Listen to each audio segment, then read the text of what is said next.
News 28 मराठीमध्ये आपले स्वागत आहे। आजच्या मोठ्या बातम्यांबद्दल बोलूया। विद्यार्थ्यांसाठी करिअर मार्गदर्शन शिबिराचे आयोजन।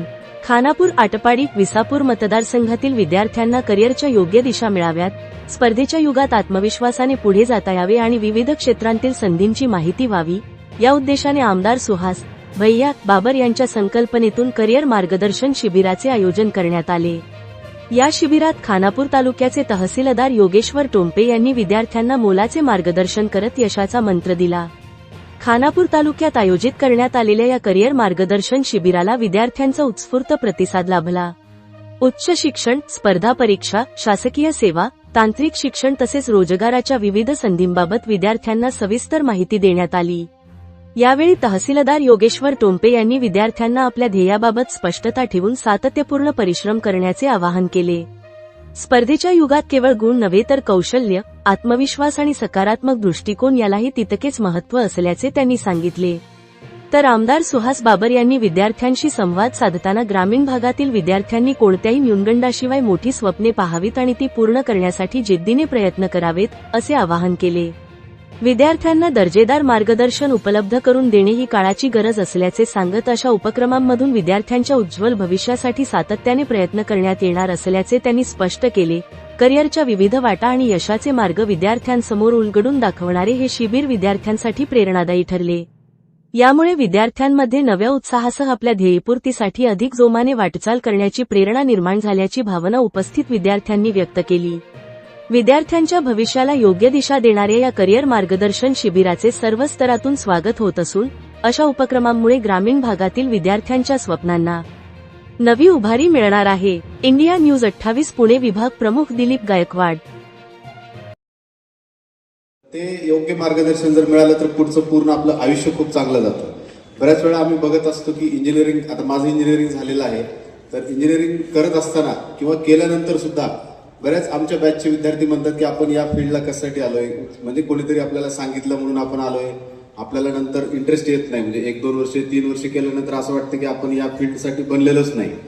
मग परत काही जणांच्या बाबतीत मेडिकल फील्डमध्ये पण असं होतं किंवा इतर कुठल्याही फील्डमध्ये बरेच लोक नंतर म्हणजे त्या ग्रॅज्युएशनला गेल्यानंतर किंवा त्या स्पर्धा परीक्षेची तयारी असेल किंवा कुठल्याही एक्झामची तयारी करत असताना 1-2 वर्षानंतर त्यांना जाणवते की ते फील्ड त्यांच्यासाठी नाहीये।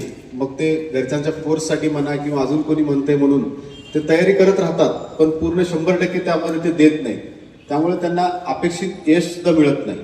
तर या गोष्टीसाठी एकच आहे की आपला कल ओळखणं खूप गरजेचं आहे की आपण खरंच आपलं जे काही जडणघडण आहे किंवा आपली मानसिकता आहे ती नक्की कुठल्या फील्डसाठी आपली बनलेली आहे, तर ते आपण 10वी-12वीच्या आधी म्हणा किंवा 10वी-12वीच्या नंतर इमिजिएटली ओळखून आपण आपल्या आवडीच्या क्षेत्रामध्ये जर करिअर केलं तर त्याच्यामध्ये आपण आपलं 100% देऊ शकतो। अभ्यास करताना सुद्धा आपलं 100% मन लागतं आणि पुढे करिअर करताना सुद्धा चांगल्या पद्धतीने आपण हे करू शकतो। मी तर म्हणतो की भैया, आता आमच्या अधिकारी झालेले पण काही मित्र म्हणतात की आपण चुकून इकडे आलो का काय, म्हणजे कधी कधी त्यांना असं वाटतं की आपण रेव्हेन्यू सर्व्हिसमध्ये कशाला आलो, म्हणजे ते SC/ST किंवा अजून दुसरे जे ऑफिशियल पोस्ट असतात तिथं राहिलं तर बरं होतं, कारण फील्डवरच्या जेवढ्या अडचणी आहेत त्या त्यांना कुठेतरी खूप त्रासदायक वाटतात। म्हणजे एवढं अभ्यास करायचं, एवढं सगळं करून एवढं पोस्ट अचीव्ह करायची आणि नंतर त्यामध्ये जर आपण समाधानी नसलो तर मग त्याचा काहीच फायदा आपल्याला होत नाही।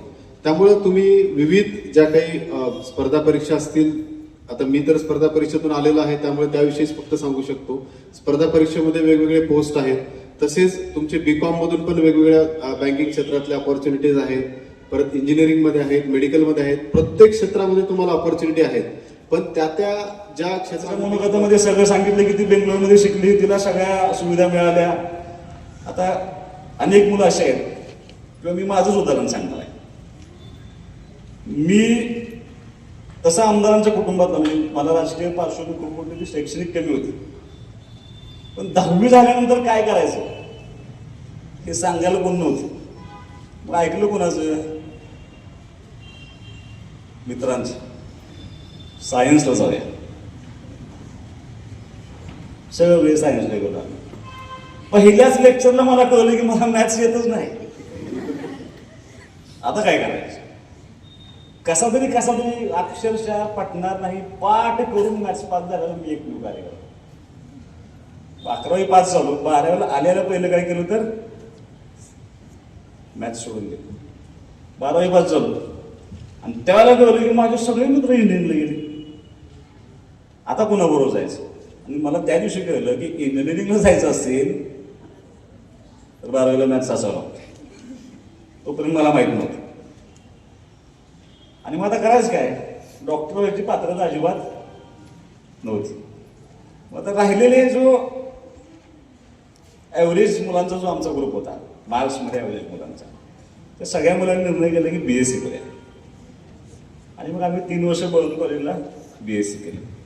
BSc झाल्यानंतर परत न्यून तयार झाला मनामध्ये, अनिल भाऊंचा पोरगा, आमदाराचा पोरगा, नुसता BSc. मग ती लाज वाटायला लागली, म्हणून MBA केलं. आणि दुर्दैवानं त्या शिक्षणाचा माझ्या आयुष्यामध्ये मला कधीही उपयोग झाला नाही. मी असा निर्णय केला होता, पंत काका, माझ्या आयुष्यातला निर्णय तर कदाचित तुम्ही पण असेल तेव्हा तुम्हाला एकदाच रागात मी एकदा म्हटलो, तुम्ही भाऊ होता आणि मी ते MBA चालू केलं होतं. तुम्ही माझी चेष्टा करायला लागला, ते काय तर करते म्हणले, हे ते मल्टी लेवल मार्केटिंगचं काम करतोय, असं करतो तसं करतो. राजकारणात न येण्याचा निर्णय माझा पक्का होता. कधीही राजकारणात नाही, आपण बिझनेस करायचा. आणि पहिल्याच बिझनेस होती माझी. भाऊनी नेहमी, माझ्या वडिलांनी नेहमी चेष्टा केल्यानंतर मी यांना रागात फक्त म्हटलं होतं, तुम्हाला आमदार होऊन दाखवतो, तेवढाच जाऊ. करिअर जे निवडायचं असतं ते निवडत असताना योग्य मार्गदर्शनाची आणि योग्य मार्गदर्शकाची फार मोठी गरज असते. आणि ज्यावेळेला आपल्याला पटेल, आपल्याला आवडेल, तेच आपलं करिअर होत असं नाही. आपण काय करू शकतो. मी तुम्हाला एकच श्लोक सांगतो, त्यातली एकच ओळ, वेळेअभावी मी अधिक बोलत नाही. ज्याला यशस्वी व्हायचं आहे त्याला आपल्याला पहिल्यांदा आपल्या मर्यादा कळल्या पाहिजेत. ज्याला यशस्वी व्हायचं आहे त्याला आपली डेप्थ कळली पाहिजे. ज्याला यशस्वी व्हायचं आहे त्यांना कुणाचं मार्गदर्शन करायचं, कुणाकडे गायडन्स घ्यायचा, हे आपल्याला कळलं पाहिजे. एक संस्कृतमध्ये श्लोक आहे, काकचेष्टा बको ध्यानम, काकचेष्टा बको ध्यानम, श्वान निद्रा तथैवच, अल्पहारी ग्रहत्यागी, विद्यार्थी पंचलक्षणम. तोच विद्यार्थी या 5 लक्षणं त्याकडे असतील, त्यातल्या एका ओळीपुरतं मी सांगतो. काक म्हणजे लोकांना, काक म्हणजे कावळा असं लोक गृहीत धरतात, पण संस्कृतमध्ये काकचा अर्थ आहे नजर. कावळ्याची नजर जर तुम्हाला असेल तर चेष्टा हा शब्द आपण विनोद, चेष्टा आपण या अर्थाने, मस्करी अशा अर्थाने घेतो, पण त्याचा अर्थ आहे नजर. कावळ्याची नजर तुम्हाला असली पाहिजे. कावळा हा एका वेळेला 10 अँगलनी अभ्यास करत असतो, त्याला 10 दिशाचं दिसत असतं. त्यामुळं कावळा हा प्राणी नेहमी सतेज, अत्यंत चपळ, अत्यंत अतिशय ॲग्रेसिव्ह असतो. आणि तो शक्यतो आपल्या जवळपास खात्री झाल्याशिवाय कोणाला येऊ देत नाही. आणि तो शिवल्याशिवाय काही ठिकाणी आपल्याला माहित आहे की त्याला किती वेगळ्या अर्थाने पवित्र मानलं जातं. तर त्याची नजर तुम्हाला पाहिजे. बको ध्यानम म्हणजे काय, पुढे मी जात नाही, या ओळीपुरतच मी थांबतो. बको ध्यानम म्हणजे बगळा जो असतो, बगळा तो पाण्यामध्ये मासा पकडायसाठी उभा असतो. आणि त्याला हे माहीत असतं की आपल्या क्षमतेचा मासा उचलायचा, क्षमतेपेक्षा अधिक मासा उचलला तर तो निसटून जातो, आणि क्षमतेपेक्षा कमी मासा उचलला ताकदीचा तरी तो निसटून जातो. त्यामुळं आपल्या क्षमतेचा मासा उचलला पाहिजे. आणि प्रसंगी मोठा मासा उचलायचा असेल तर आपली क्षमता वाढवली पाहिजे. ती क्षमता वाढवण्याचं काम, आपली क्षमता ओळखण्याचं काम आपल्याला स्वतःला करावं लागतं. आणि आपल्या अंगामध्ये असलेल्या क्षमतेचं काम एक करिअर गायडन्स करत असणं.